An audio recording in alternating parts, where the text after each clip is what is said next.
bus is about making sure that America gets a chance to weigh in on the fact that they're against government-run health care.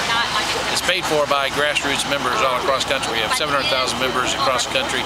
Tens of thousands of those folks have contributed anything from $5 to $100 to $1,000 or more to make it possible.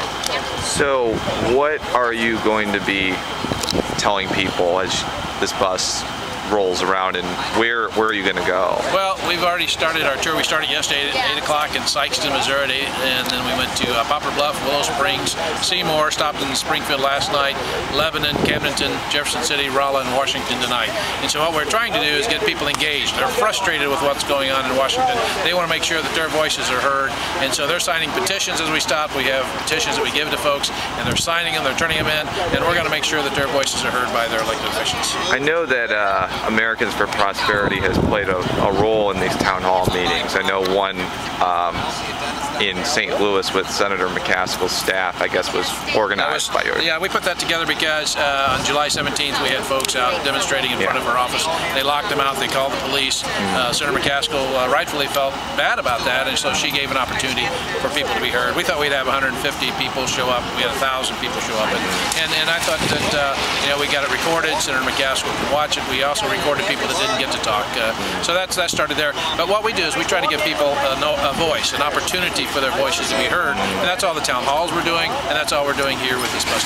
Do you think that the town halls are productive for this debate over health care, especially with all the contentiousness and controversy around it? I think that they are, because here's the deal, is that our elected officials, the people that do work for us, and I think that's one of the most endearing things that have come out of the town halls, if you will, is to remind those elected officials they do work for us. They're elected to represent us, and I think that the fact that those elected officials, some of them are afraid to hold town halls, but they're afraid of their constituents. But the fact that they know that their constituents are upset, I think, is an outcome that is fruitful.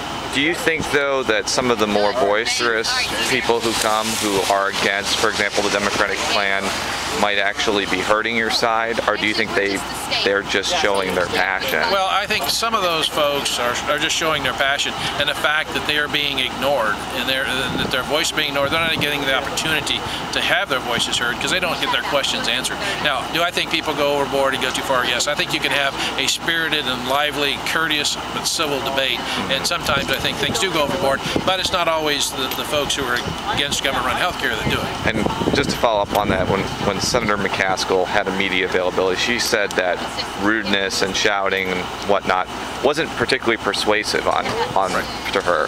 Would you agree that might not? Yeah, I don't think if you go in with that as your objective, being rude and impolite, I don't think, no matter which side you're on, that's very productive. But I think that you can be passionate. You can be disagreeing. I think that there's a certain level, whether it's a booing or something, that people just have to understand that that's passion. Now, when you get up and you shout and try to shout other people down, I think that kind of goes over the edge. But we don't encourage our people to do that. We tell them to be civil, be courteous, but be engaging. The last question: what do you want, for example, Senator McCaskill to do on this issue? What would you hope that she does? Well, I hope that she does work for real health care reform, whether it's tort reform, whether it's being able to buy insurance across state lines or without regard to state lines, and to addressing pre-need conditions. There's a number of things we can do. Tax credits for those folks who currently don't get a tax break for buying premiums. There is real health reform that should take place, and I hope she does that as opposed to supporting something like the public option, which will lead to a single-payer system.